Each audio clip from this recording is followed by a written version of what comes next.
आजाद अच्छा हो तो अंजाम भी अच्छा होगा। ये हालात बता रहे हैं आपको। ये हरियाणा प्रदेश जो विकास का प्रतीक रहा हमेशा, स्वर्गीय बंसीलाल जी के समय जिसकी नींव रखी गई।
थोड़ा बड़ा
सभी भाइयों से मेरा एक निवेदन कि कृपया थोड़ा सा शांति का ध्यान दें, ताकि एमपी साहब भी जो बात आपसे कहना चाहते हैं और हम भी जो आपसे निवेदन करना चाहते हैं उस पर थोड़ा सा शांति से सुना जा सके।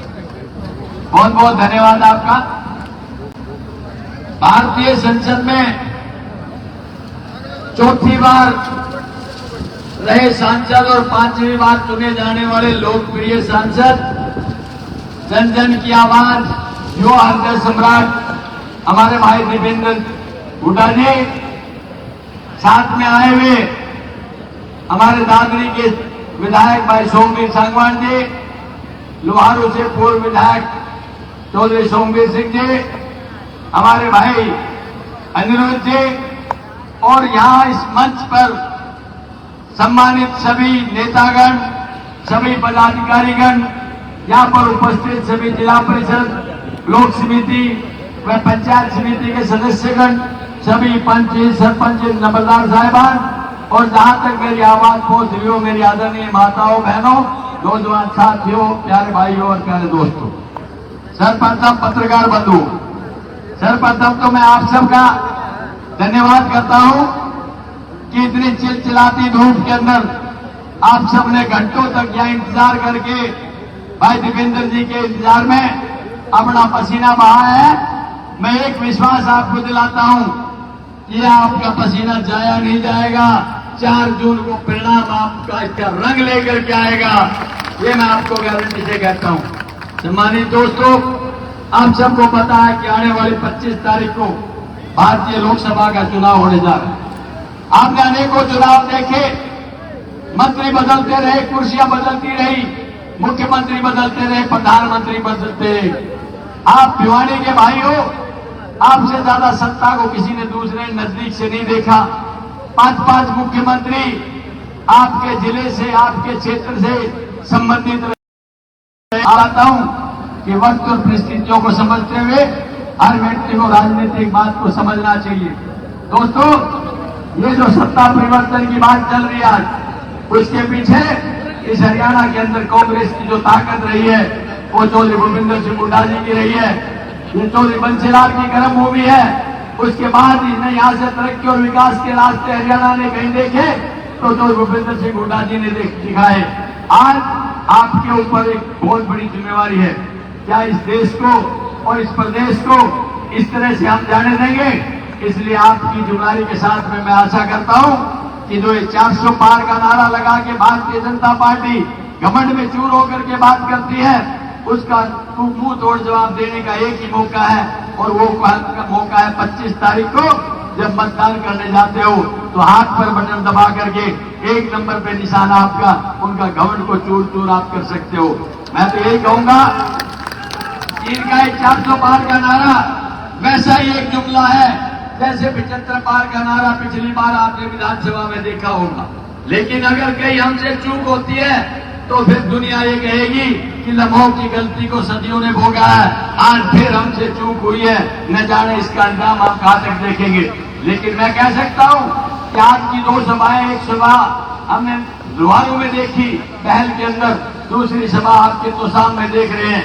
अगर आगाज अच्छा हो तो अंजाम भी अच्छा होगा।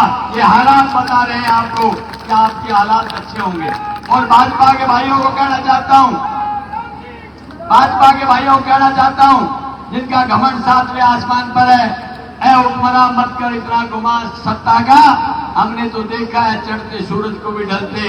ये भाजपा का सूरज ढलान की तरफ है, उड़ती हुई फ्लाइट निचान की तरफ है। फैसला आपके पास है, क्योंकि इन्होंने कोई वर्ग अछूता नहीं छोड़ा जिसको पीड़ित ना किया हो, कोई जमात ऐसी नहीं छोड़ी जिसको नाराज ना किया हो। आज पूरी मायूसी का माहौल है और चारों तरफ से हाहाकार की आवाज है।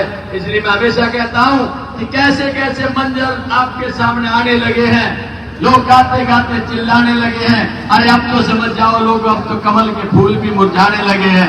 इनके पास कुछ नहीं है, इनके पास कुछ नहीं है। इनके पास था तो ये जनता, आज जनता उनसे नाराज हो चुकी है। और तो भूपेंद्र सिंह हुड्डा जी ने और भाई दीपेंद्र जी ने हरियाणा के कोने कोने में जाके अलग जगाया है। हमारे संगठन की भी कमियां नहीं होंगी, उसके बावजूद पूरे हरियाणा के अंदर कांग्रेस में माहौल बनाया है, तो उसके पीछे कोई मंजिल है, कोई मकसद है, तो भाई दीपेंद्र जी, चौधरी भूपेंद्र सिंह हुड्डा जी। मैं तो यही कहूंगा आपसे कि आने वाली 25 तारीख को आपको याद रखना है, और 22 तारीख को 10 बजे दादरी के अंदर मैं रिमाइंड कराना चाहता हूं, फिर ध्यान से सुनना। 22 तारीख को 10 बजे दादरी के अंदर राहुल गांधी जी आ रहे हैं। उस रैली के अंदर इससे कई गुना रैली के अंदर शामिल आपको होना है, ये मैं आपसे निवेदन करता हूं। क्योंकि ये तो आज एक छोटी सी ट्रेलर है, पिक्चर देखनी है तो 22 तारीख को पहुंचना, ये मैं आपसे बताना चाहता हूं। और अंत में 2 बातें कह के मैं खत्म करूंगा कि इरादों का इम्तिहान अभी बाकी है, हौसलों की उड़ान अभी बाकी है। अभी तो मापा है मुट्ठी भर जमीन, मुट्ठी भर आसमां, सारा आसमां अभी बाकी है। इन शब्दों के साथ आप सब जिन भाइयों ने आज बहुत हिम्मत और हौसले के साथ हमारी मदद करने की बात कही है, बीजेपी और जेजेपी के बहुत सारे जो इनके ब्लॉक, जिला, मतलब उसके अलका प्रधान तक के सभी लोगों ने आकर के यहाँ भाई देवेंद्र जी के नेतृत्व में कांग्रेस ज्वाइन की है। मैं उनको बधाई देता हूँ। आप नहीं दे पाए होंगे, लेकिन इतनी बड़ी संख्या में जो मंच पर सभी नेतागण उपस्थित, पिता मेरे बुजुर्ग नौजवान साथी, मेरी माताएं, मेरी बहनें, आप लोग बहुत देर से बैठे हैं, तो ज्यादा लंबी बात मैं आपके बीच में नहीं कहूंगा, लेकिन मैं एक बात कह सकता हूं। अभी हम त्योहारों से आ रहे हैं, वहां भी एक महारैली पहल में एक बहुत बड़ी जनसभा, विशाल जनसभा को देख के मैं आ रहा हूं। और आज यहाँ पर आपके बीच में इतनी बड़ी संख्या, इतनी गर्मी, रिकॉर्ड गर्मी में, और हम इतनी लेट है, फिर भी आप इतनी बड़ी संख्या में यहाँ पे उपस्थित हैं। आपकी हाजिरी, आपकी भावना ये बता रही है कि लोकसभा सीट का निर्णय ले चुके हैं, यहाँ से कांग्रेस पार्टी जीत चुकी है। ये सीट कांग्रेस की झोली में जा चुकी है और जानी भी चाहिए, क्योंकि आज देश और प्रदेश के जो हालात हैं वो आपसे छुपे हुए नहीं। आज मैं अपना चुनाव छोड़ के आपके बीच में आया यही आग्रह करने के लिए कि देश और प्रदेश के हालात इस तरह के बने हुए हैं कि सारा देश आपकी तरफ देख रहा है, खासतौर पर हरियाणा की तरफ, क्योंकि ये नवनिर्वाचित की सरकार, अगर इस सरकार का नुकसान सबसे ज्यादा किसी को हुआ तो आज हरियाणा प्रदेश को हुआ, हर वर्ग को हुआ। ये हरियाणा प्रदेश जो विकास का प्रतीक रहा हमेशा, स्वर्गीय बंसीलाल जी के समय जिसकी नींव रखी गई, विकास के प्रदेश के रूप में इसकी पहचान बनी। 10 साल की पूर्ववर्ती चौधरी प्रकाश सिंह हुड्डा जी के नेतृत्व की सरकार में वो विकास देश में, उस विकास की अपनी एक पहचान बनी। विकास, खुशहाली, आपस के प्यार, प्रेम, भाईचारे का प्रतीक हरियाणा प्रदेश। 10 साल की डबल इंजन सरकार, ऊपर नीचे बीजेपी, नीचे बीजेपी और जेजेपी, खट्टर दुष्यंत सरकार के बाद आज वही प्रदेश विकास की पटरी पर उतार दिया इन्होंने। विकास का एक काम ये नहीं बता सकते इन 10 साल में कोई किया। मैं पूछना चाहता हूं आपसे, कोई एक विकास की परियोजना ये लेके आए हो आपके क्षेत्र के अंदर? कोई विकास की परियोजना नहीं बता सकते। इन्होंने आज नंबर 1, घर घर में पढ़े लिखे नौजवान बेरोजगार, रोजगार मिल नहीं रहा, बेरोजगारी में देश में नंबर 1 बन गया। महंगाई की मार हर गरीब को, गरीब आदमी की सारी स्कीम बंद कर दी। 100 गज के प्लॉट हमारे समय मिले थे 3,92,000 परिवारों को, 100 गज के प्लॉट की स्कीम बंद, मकान मिलते थे। मैं पूछना चाहता हूँ, अलग अलग गांव से आए हो भाई, 10 साल में गरीब आदमी का मकान आया आपके गांव में? मैं आपसे पूछना चाहता हूँ, मकान आया? गरीब आदमी की स्कीम बंद कर दी। महंगाई की मार, नशे में, दूध दही का खाना था ऐसा हरियाणा था, नशे में नंबर 1 हरियाणा हो गया, नशे की तरफ बढ़ गया, अपराध बढ़ गया, किसान पे तो अत्याचार हुआ। 750 किसानों की जान की कुर्बानी देने वाली ये सरकार साबित हुई देश के इतिहास में। दूसरी कोई सरकार नहीं बनी ऐसी, 750 किसानों की जान चली गई और मुख्यमंत्री खट्टर साहब या किसी भाजपा के नेता के मुंह से सहानुभूति के 2 शब्द ना निकले। आज तक ये दुख हुआ, मैं उनकी बात तो नहीं मानते, लेकिन जिनके घर उजड़ गए उनके प्रति हम संवेदना व्यक्त करते हैं। आज तक ये शब्द मांगने गए उनमें लाठीचार्ज, सरपंच गए उनमें लाठीचार्ज, आशा वर्कर आंगनबाड़ी गई उनमें लाठीचार्ज, हर वर्ग का अपमान। हरियाणा के अंदर काम किया नहीं, हर वर्ग का अपमान किया, और इसीलिए हरियाणा के कोने कोने में, आज हरियाणा के कोने कोने में बदलाव का लोगों ने मन बना लिया। नाराजगी इतनी बढ़ गई बीजेपी से, हरियाणा का हर एक वर्ग बीजेपी से जो हरियाणा बोलते हैं कि पीछे गए सारे। मैं पूछना चाहता हूँ आपसे, पूरा हरियाणा पीछे गया तो पीछे गया, कसर बाकी रह रही है, पीछे गया बाकी रह रही है कसर। और ये बीजेपी आवाम भी खट्टर सरकार ने छिप लिया। आपने देखा इलेक्शन के बीच में, इसीलिए इन्होंने, बीजेपी वालों ने इलेक्शन के बीच में 10 साल इन्होंने भट्टा बिठाया, उसके बाद इलेक्शन के बीचों बीच मुख्यमंत्री बदल दिया। वो मुख्यमंत्री को बदल भी दिया, उसकी अग्निवीर की तरह छुट्टी करा के रिटायर करा के घर भेज दिया। ये भेज दिया ना, फर्क एक है, मगर फर्क एक है, अग्निवीर जब छुट्टी होता है 4 साल के बाद तो पेंशन नहीं मिलती। और इसने तो भाई अपने ये रिटायर होकर तो आ गया 4.5 साल के बाद, लेकिन इन्हें 7 पीढ़ी का पेंशन का जुगाड़ करके आ रहा था, लूट लिया। आपको पता है कितना बड़ा भ्रष्टाचार। अरे 5 साल में हरियाणा प्रदेश का इतना नुकसान हुआ, ये 51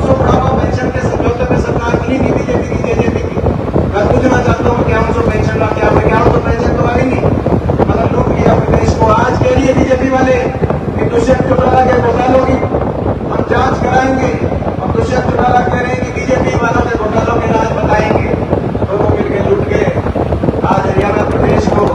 और हरियाणा की जनता को चुनाव का समय आया, नाराजगी इतनी बढ़ गई, उस नाराजगी को दूर करने के लिए मुख्यमंत्री का चेहरा भी बदल दिया, मुख्यमंत्री का चेहरा बदल दिया। लेकिन मैं बीजेपी वालों को कहना चाहता हूँ, अब आप क्या मुख्यमंत्री और उप मुख्यमंत्री बदलोगे?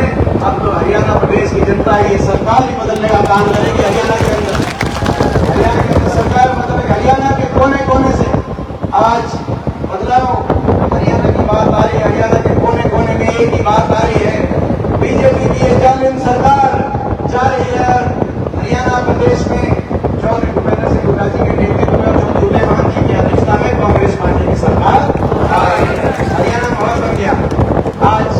और आपने देखा होगा, इन्होंने बदल दिया मुख्यमंत्री उप मुख्यमंत्री का चेहरा, लेकिन उसके बाद भी लगातार भाजपा से लोग आ रहे, कांग्रेस को समर्थन दे रहे, नेता आ रहे, कांग्रेस को ज्वाइन हो रहे। अभी 1 हफ्ते पहले 3 निर्दलीय विधायक उन्होंने आकर कांग्रेस पार्टी को समर्थन दिया, जो बीजेपी के समर्थन में थे। और इनमें से 2 विधायक करनाल क्षेत्र के हैं, नीलोखेड़ी और कुंडी विधानसभा क्षेत्र से, करनाल क्षेत्र से, हाँ उस क्षेत्र से हैं जहां से खट्टर साहब के चुनाव लड़ रहे हैं और नायब सिंह जी भी चुनाव लड़ रहे हैं। 2 विधायक तो वहां से हैं और एक हमारे सुखबीर सांगवानी दादरी से, आप जानते हो जिनको। 3 विधायकों ने समर्थन वापस ले लिया। ये भी मैं खुशखबरी बता दूं, मैं करनाल भी होके आया था, करनाल की सीट भी कांग्रेस पार्टी जीत रही है। मैं आज आपको बताने के लिए आया, करनाल की सीट भी हर वर्ग बदला लेना चाह रहा है अपने अपमान का, क्योंकि सुनवाई नहीं करी खट्टर साहब ने, सुनवाई नहीं करी 10 साल तक। हर वर्ग की बेइज्जती करी, हर वर्ग का अपमान किया। जिस महिला ने कहा कि हमारे गांव में फैक्ट्री लगा दो, उस महिला को कहा कि फिर इसको चंद्रयान में भेज के इसको चार में भिजवा दो। खट्टर साहब को जिसने कहा, तो आज हर वर्ग का अपमान किया, आज हर वर्ग अपने तिरस्कार का बदला ले रहा है। लेकिन ये और पद में आ गई है सरकार। 48 विधायकों की लिस्ट इन्होंने गवर्नर साहब को दी थी कि हम 48 विधायक हैं हमारे साथ, उनमें से 2 विधायकों ने इस्तीफा दे दिया, चुनाव लड़ रहे हैं रणदीप चौटाला और खट्टर साहब, और 3 विधायकों ने समर्थन वापस ले लिया। 43 विधायकों की ये सरकार है, अल्पमत की सरकार है। हमारी मांग है हरियाणा में राष्ट्रपति शासन लगाकर निष्पक्ष चुनाव कराया जाए लोकसभा का, लेकिन ये कह रहे हैं लोकसभा चुनाव के बीच में विश्वास मत लेने की कोई प्रक्रिया नहीं है। ये जो कह रहे हैं वो गलत है, संवैधानिक रूप में ऐसा कोई नियम नहीं है। लेकिन फिर भी अगर ये आप इन बातों के पीछे छुपना चाहते हो तो कब तक छुपोगे, कब तक भागोगे? लोकसभा चुनाव भी होंगे, लोकसभा मतदान भी होगा, मतगणना भी होगी। 4 की मतगणना के बाद 5 को देश देखेगा किसके पाले में कितने विधायक हैं। फिर अपनी सरकार कैसे बचाओगे? फिर कब तक कहां जाओगे? ये सरकार कब तक चलाओगे? ये जो जनता ने अविश्वास प्रस्ताव पारित कर दिया उनकी सरकार के खिलाफ, वो सरकारें लंबी नहीं चलती। आपकी हरियाणा में बता वोट एक है मगर उसके निशाने कई है। ये चुनाव देश में लोकतंत्र को बचाने का चुनाव है। जो लड़ाई राहुल गांधी जी ने लड़ी है, जो लड़ाई इंडिया गठबंधन के नेता लड़ रहे हैं, आपने देखा 2 मुख्यमंत्रियों को अंदर जेल में ठोकना काम केजरीवाल जी को, हेमंत सोरेन जी को, जिस तरीके से किया जा रहा है देश के लोकतंत्र के लिए। आज हम लड़ाई कर रहे हैं लोकतंत्र को बचाने की। ये लड़ाई देश के संविधान को बचाने की लड़ाई है। बीजेपी वाले कह रहे हैं, आपने देखा होगा आनंद कुमार हेगड़े जो मेरे साथ लोकसभा में सांसद थे, उनका बयान आया, मोहन भागवत जी का बयान आया कि 400 पार का नारा इसीलिए है कि 400 पार के नारे के बाद हम संविधान तोड़ेंगे। मैं बीजेपी वालों को कहना चाहता हूं, संविधान पे तो आंच भी नहीं आने देंगे। अगर तोड़ेंगे तो बीजेपी वालों आपका घमंड तोड़ेंगे। यार मैं बीजेपी वालों को कहना चाहता हूं, ये लड़ाई लोकतंत्र को बचाने की है, ये लड़ाई संविधान को बचाने की लड़ाई है। ये लड़ाई हरियाणा के भविष्य को बचाने की लड़ाई है, हरियाणा के भविष्य को बचाने की, हरियाणा को खुशहाली विकास की पटरी पे लेके आने की लड़ाई। 10 साल तक हर वर्ग के साथ जो अन्याय हरियाणा में किया गया, गरीब के साथ, किसान के साथ, नौजवान के साथ, आज हरियाणा को बचाने की लड़ाई। हरियाणा की पहचान ये वो प्रदेश है जिसकी पहचान जय जवान जय किसान के नारे से, जिसकी पहचान होती थी जय जवान जय किसान जय संविधान। लेकिन ना तो जय जवान छोड़ा, आपने देखा गरीबी योजना में, ना जय किसान छोड़ा और ना जय संविधान छोड़ा। तो ये हरियाणा प्रदेश को बचाने की लड़ाई है। मैं आप सबसे पूछना चाहता हूं, भाई इस लड़ाई में आपका पूरा आशीर्वाद रहेगा। मैं ये कहना बताना चाहता हूं आपको, आपके पूरे आशीर्वाद से की जरूरत क्यों है हमें, क्योंकि हम ये लड़ाई लड़ रहे हैं। ये देश की ऐसी जालिम ताकतों से लड़ाई लड़ रहे हैं। मेरे को तो अंदाजा है पिछले मेरे चुनाव में मेरे खिलाफ इन्होंने ऐसा चक्रव्यूह रचने का काम किया। आपको याद होगा देश के तमाम सारी सीटों का नतीजा दोपहर 2 और 3 बजे आ गया था, लेकिन मेरी रोहतक लोकसभा सीट पे रात को 4 बजे तक गिनती चली। रात के अंधेरे में पहुंच के पहले में वहां की सीट डिक्लेयर हुई। साजिश से षड्यंत्र चक्रव्यूह रचे गए। आज भी ये भाषाते ताकतें ऐसी ताकतें हैं। दिल्ली में भी इनकी सरकार है, चंडीगढ़ में भी इनकी सरकार है, मीडिया भी इनके पास है। आपने देखा मीडिया भी इनका ही ज्यादा दिखाता है। धनबल भी पैसा छुट्टी का इकट्ठा कर लिया। बीजेपी ने इतना चंदा ले लिया देश में, मैं गलत तो नहीं कह रहा, इतना चंदा ले लिया बीजेपी ने देश में जिसकी कोई कहीं कोई सीमा नहीं रही, किसी को नहीं छोड़ा। जिसको देखा उससे चंदा, गौ कशी करने वाली कंपनी से चंदा, कोरोना का टीका लगाने वाली कंपनी से चंदा, 450 करोड़ का चंदा। कोरोना का जो टीका लगा गए उससे 450 करोड़ का चंदा। किस किसने टीका लगाया था हाथ आके बताना भाई, कौन से टीका लगा रहे हैं? सारा लगा रहे हो भाई। देखो मैंने भी लुआ लिया था। मैं शुरू में, हालांकि मैं शुरू में नाट गया था, मैं नहीं लुआऊंगा। फिर वो घर में कल स्कूल अपना फरमाया भाई लुआ ले भाई, क्यों बाकी उन्हें क्यों रुचि करो। और तो भाई मगर बाद में पता चली कि 450 करोड़ तो चंदा लिया गया उनसे। अगर टीके में कमी नहीं थी तो बीजेपी ने चंदा लिया क्यों? और अगर टीके में कमी थी तो हमारे टीका लुआया क्यों? ये चंदा इतना ले गए देश में, इतना पैसा इकट्ठा कर गए। इनके पास, जैसे मैंने कहा, इस लड़ाई में इनके पास सत्ता बल भी है, मीडिया बल भी है, धन बल भी है, पैसा बल भी है। हमारे पास इस लड़ाई को लड़ने के लिए आपके आशीर्वाद के अलावा कुछ नहीं। उसमें कसर मत छोड़ना। आज नहीं कहने के लिए आया, कसर तो नहीं छोड़ोगे उस आशीर्वाद में। आज लड़ाई देश में राहुल गांधी जी के, खड़गे जी के नेतृत्व में जो हम लड़ रहे हैं, आज देश में लोकतंत्र संविधान को बचाने की लड़ाई, इन ताकतों को, जिन ताकतों ने आपको हरियाणा प्रदेश का इतना नुकसान कर दिया, उनके खिलाफ लड़ाई लड़ रहे हैं। और एक खुशी की बात और मैं बता दूं आपको, 22 तारीख को राहुल जी आ रहे हैं दादरी में। 22 तारीख को राहुल जी 10 बजे 22 तारीख को दादरी में आ रहे हैं और आप सबको वहां पे हम निमंत्रण देते हैं। और मैं ये कहना चाहता हूं, आपकी सरकार आएगी हरियाणा में, और सरकार आते ही हरियाणा खुशहाली की तरफ लेकर जाने के लिए हम कुछ कदम उठाएंगे।